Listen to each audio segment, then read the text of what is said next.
সুপ্রভাত সবাইকে। তার আগে ভারত মাতা কি জয়, জয় হিন্দ বলে আজকে সুপ্রভাতটা শুরু করা যেতেই পারে।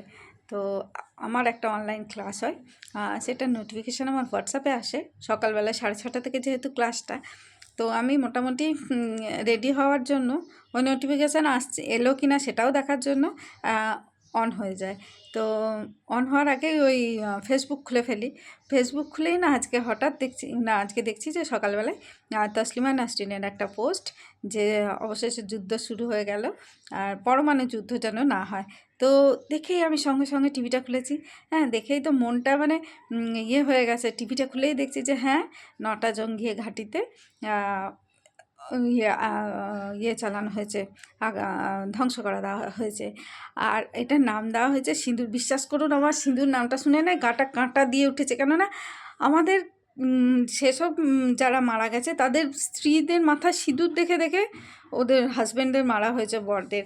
মানে আমি ওই 22 তারিখের ঘটনার পর মানে এমন হয়ে গেছে, আমি একটা এমন মেয়ে যে কোনো রকম ভায়োলেন্স একদম পছন্দ করি না। মানে সামান্য সিরিয়ালে শাশুড়ি ননদের সঙ্গে বৌমা ঝামেলা হলে আমি সেটা নিতে পারি না, আমি বন্ধ করে দিই, সিরিয়াল দেখাই ছেড়ে দিয়েছি। এরকম মাঝে মাঝে এমন সব করে।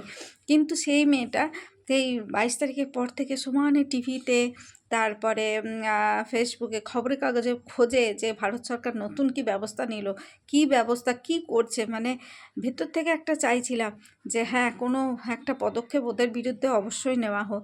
কিন্তু আজকে সকালবেলা সত্যি আমার আজকে সকালবেলা মনটা ভালো হয়ে গেছে যে অন্তত একবার ইয়ে করা উচিত যে হ্যাঁ, ওদেরকে একটু সামান্য শিক্ষা দেওয়া উচিত। জানি এতে প্রচুর মানুষের ক্ষতি হবে, হ্যাঁ, ওদেরও হবে, সাধারণ মানুষের, আমাদের দেশেরও হবে, পাকিস্তানেরও হবে, আমাদের দেশেরও হবে।